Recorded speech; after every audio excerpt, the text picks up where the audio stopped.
Welcome to CIE402, Engaging Indigenous Learners. It's me again for continuing students, but for new students my name is Eva and I am the course coordinator for GCIE and also the lecturer for this unit.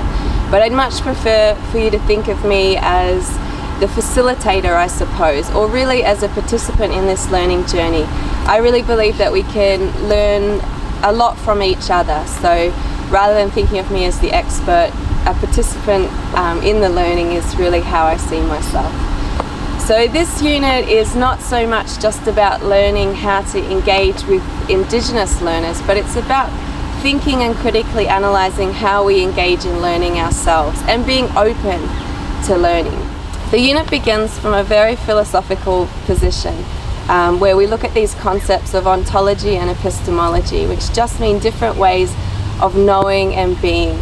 And the unit kind of goes in a full circle and we come back to these concepts later on. So if you're feeling a bit freaked out in the beginning, don't worry. They're very difficult concepts to get, and it's sort of a journey that we have to go on to really start to engage with what these concepts might mean. So we sort of look at how being members of the dominant culture can influence how we perceive people from marginal cultures. And then we look at the different ways that Aboriginal academics and Aboriginal people and Aboriginal and Torres Strait Islander educators talk about their ways of being and ways of knowing. We then move on to the next module, which is called the educational context. And in this section we sort of look at some of the statistical information that's available and demographic information that's available on Aboriginal and Torres Strait Islander learners. But really what we're looking at is a range of different perspectives of reasons why Aboriginal and Torres Strait Islander people do not always reach established educational benchmarks. So the aim kind of this module is to look at the role of culture in education environments, how schools and learning spaces are very much influenced by particular cultural ideas about things.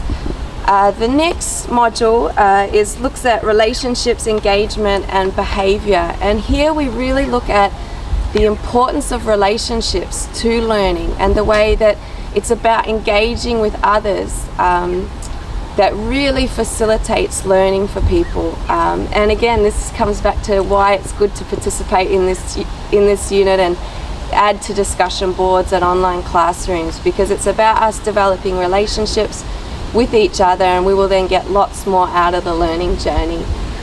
So the final module, the second last module, Exploring Learning Theories, looks at a range of different learning theories, particularly drawing from Aboriginal academics and educators and the learning theories that they are developing presently. So it's a very contemporary kind of look at education theory. And the final module, we look at learning successes, but by the time you get to this stage you'll realise that there is no one answer or one solution to, or one right way, I suppose, to engaging with Aboriginal and Torres Strait Islander people in a learning environment. It's much more, we can't give you a guidebook. It's much more a personal journey for you to go on. So I'm really looking forward to you joining in this unit, and I'm sure we can learn a lot from each other. So let's get started.